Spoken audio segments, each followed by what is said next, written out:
This is Pod Populi. Podcast for the people.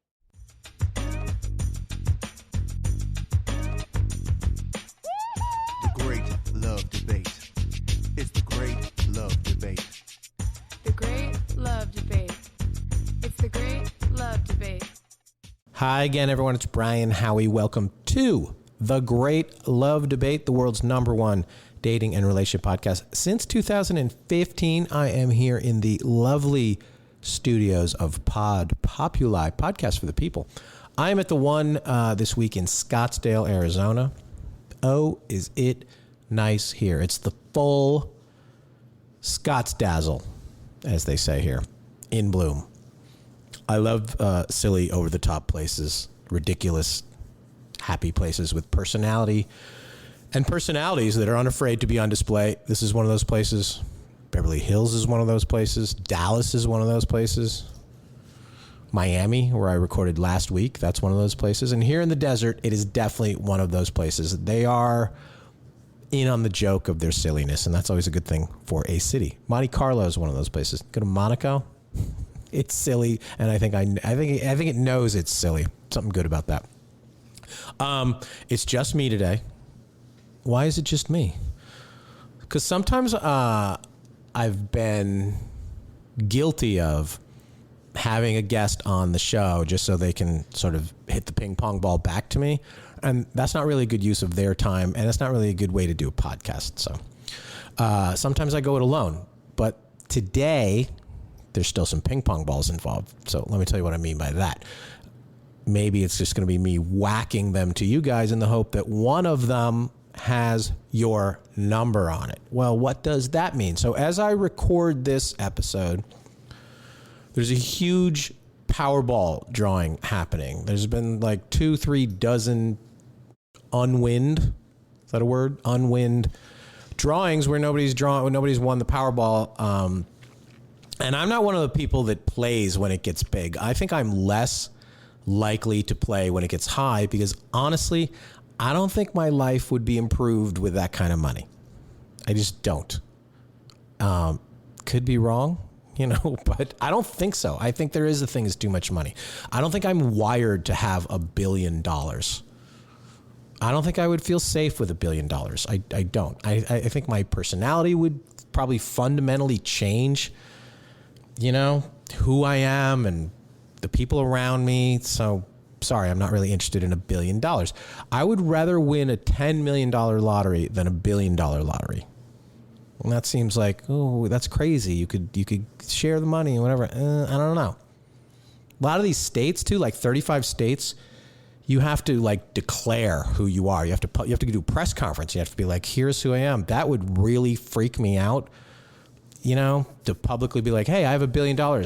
Start calling me. I don't know about that. It's a little sketchy. Shouting to the world, I'm really, really rich now. I think you have to probably hire security with that kind of money. That doesn't really interest me. You're like, what does that have to do with anything? I'll get into that. And then you're going to say, oh, but you could give it all away. Even that doesn't particularly interest me because then you get into this, who do you give it to? How much do they get? Who administers the money? Did I give it to the wrong person? Somebody with a semi-neurotic nature like me. It's not a good thing. Anyway, this isn't really about me. Back to the lottery, though, for a second, because that sort of kicks off what I want to talk about here. Games of chances and the whole concept of luck. People look at dating as riddled with luck.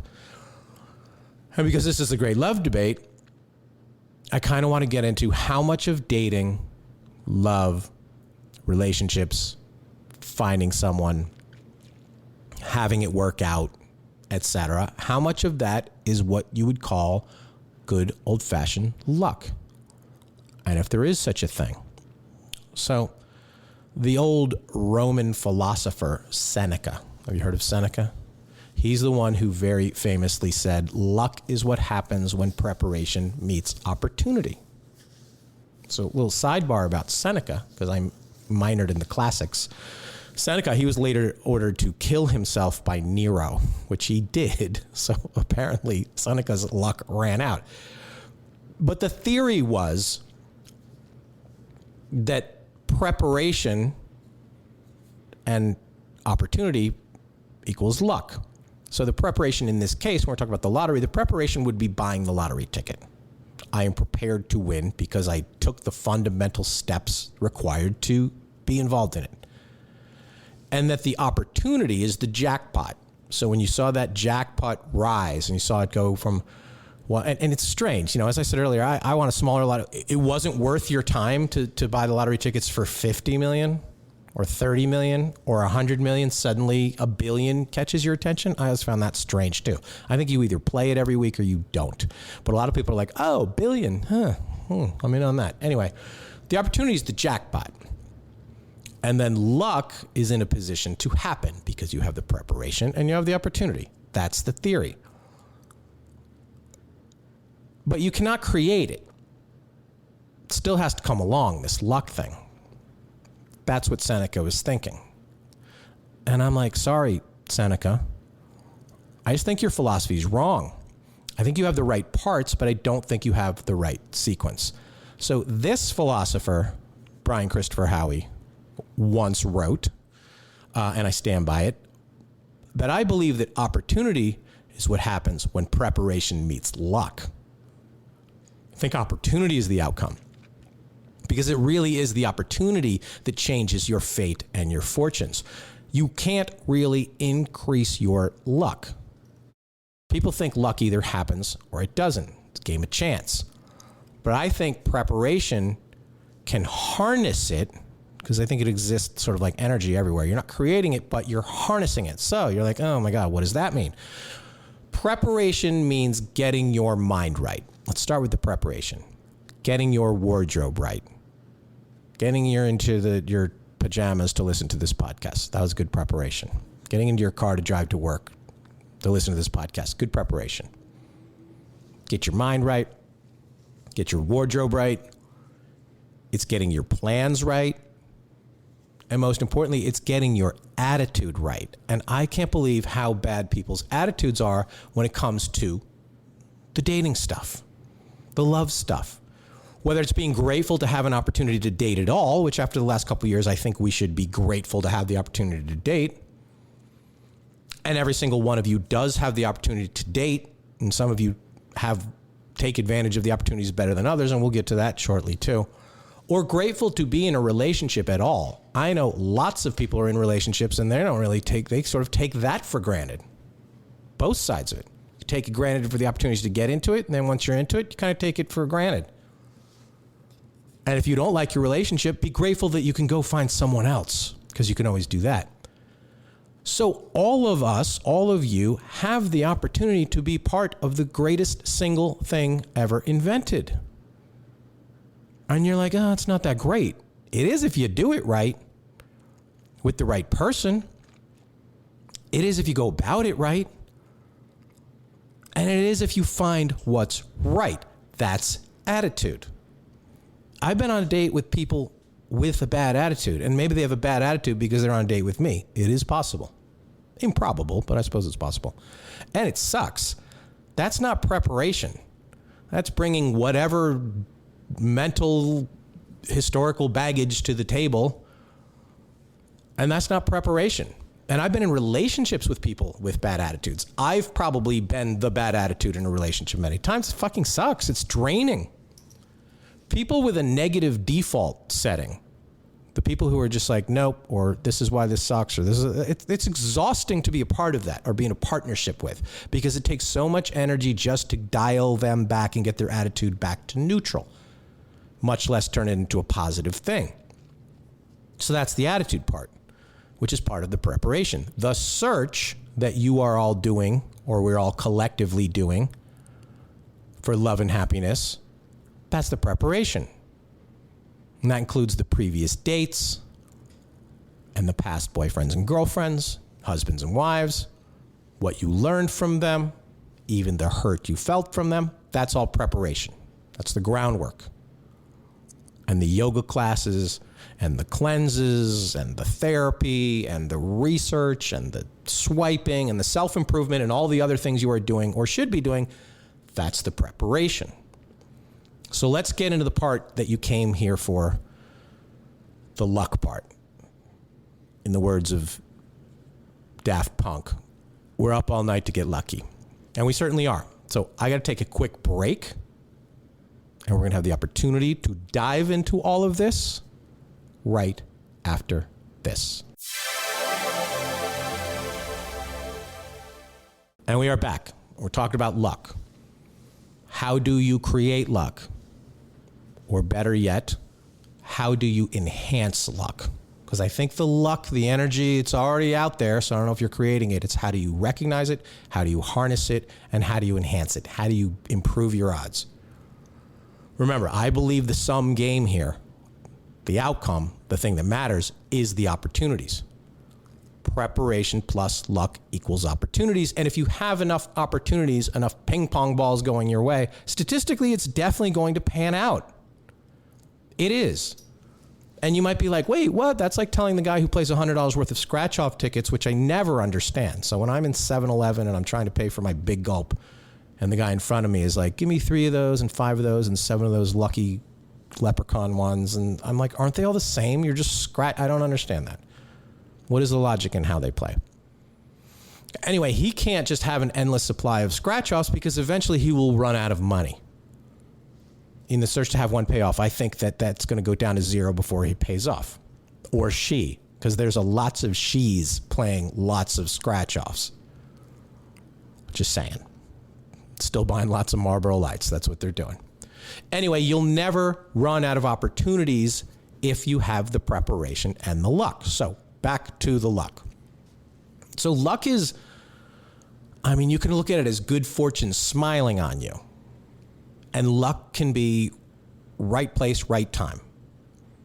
Or luck can be you being in the right position to recognize, act on, and not kill that opportunity that your preparation already created for you. Because they're there every single day. Sometimes a few opportunities, sometimes a ton of opportunities. Because you make your own luck. How do you do that? Well, first of all, you have to be open to possibilities. Possibilities are what ultimately lead to opportunities. Possibility is where the magic lies. Possibility is where the luck lies. How do you do that? Luck is the spark. It's the magic. It's the moment. It's the recognition. It's the recognition. This is it. This is the one. The time has come. You sprinkle a little bit of the spark onto all those hours of preparation, years of preparation, dates and dates and dates worth of preparation, and the opportunities will reveal themselves and turn into something. Get lucky? I mean, fuck yeah. Get yourself lucky. I've had people look at me and who I'm with and say, how did you get so lucky? I allowed it. I believed it. But most importantly, I understood it. I understood the importance of the moment and the opportunity and the person and the situation. Luck is not the salt and pepper that's sort of sprinkled on as the finishing touch. It's the key ingredient. But it's an ingredient that you can conjure, that you have access to, and create.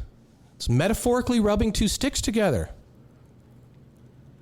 You got to go where the luck is. Why do people believe they can get going? They're going to get lucky in a casino or in the line at the lottery, even though the odds and the house are stacked against them, because they understand that somebody's going to win. They walk into that place and think someone's going to win. And if you're in a group of people, whether it's a networking event or it's a Caribbean cruise or a nightclub at 2 a.m., somebody's going to win. Those are places where somebody wins. The luck happens there. Luck does not happen alone on your couch on a Saturday night watching Must Love Dogs for the 5th time. There's no luck there. Luck's not coming to your house. Luck's not in that environment. Luck's not ringing the doorbell. Luck's not delivering you a pizza, despite what your porn search history says. The pizza man is not the one for you. So you got to bring your own luck to the party. That's the answer. I brought up fire earlier. You want fire? You can light a match, or you can take out a lighter, or you can turn on the stove, Or you can rub two sticks together.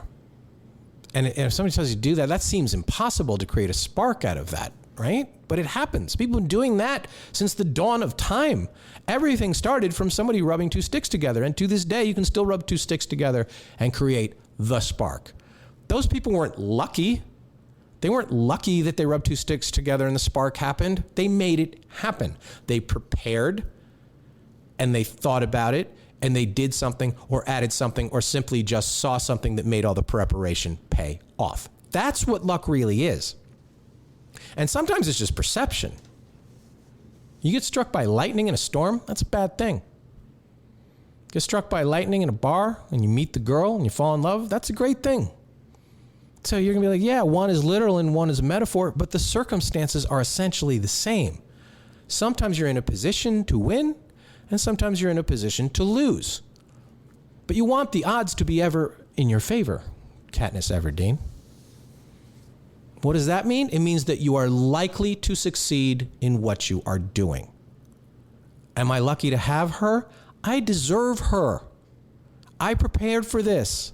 This happened because of that. That's the mindset, and if that's the mindset, that's the likely result.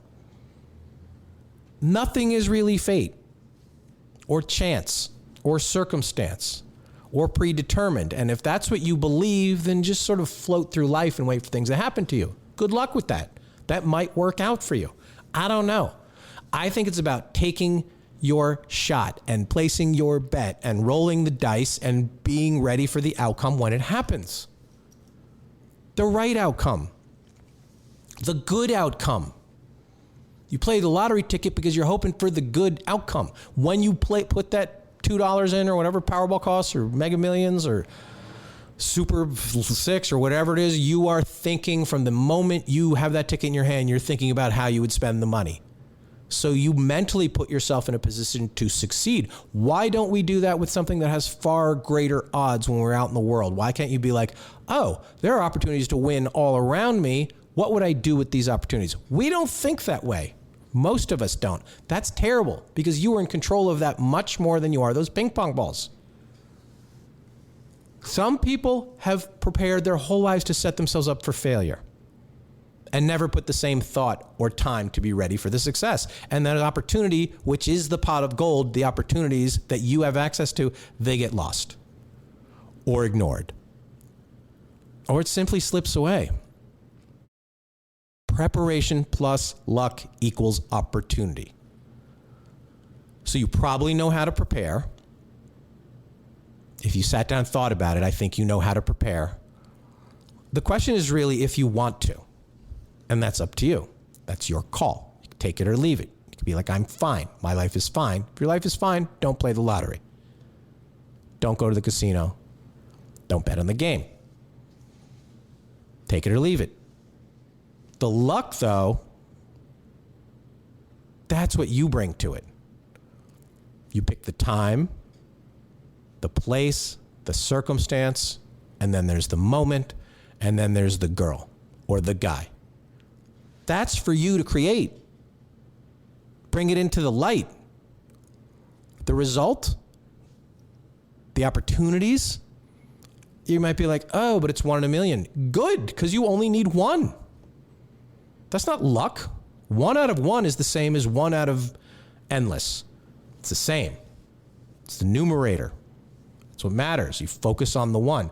The lottery odds, you think about those for a second, but you keep playing and you keep hoping for the best, and you're thinking, well, if I win this, I can get that. I think you have to do the reverse. Go get this, and then you probably won't need that. Maybe that's why I don't really care about the $1 billion. Because I do understand the meaning of the one and what it takes and what it means. That's not really luck. That's preparing, and that's making the most of opportunity. The one that you create, and ultimately, hopefully, the one that you believe that you deserve.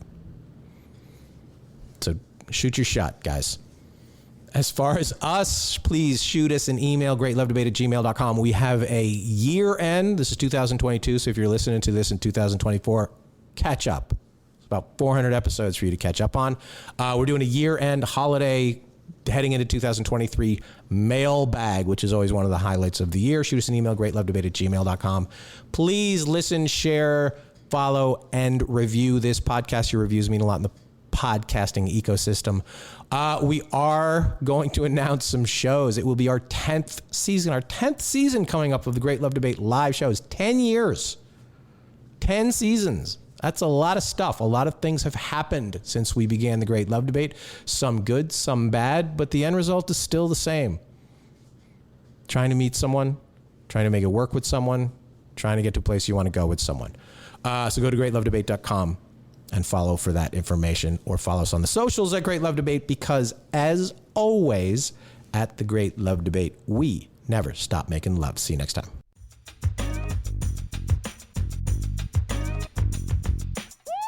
The Great Love Debate. It's the Great Love Debate. The Great Love Debate. It's the Great Love Debate.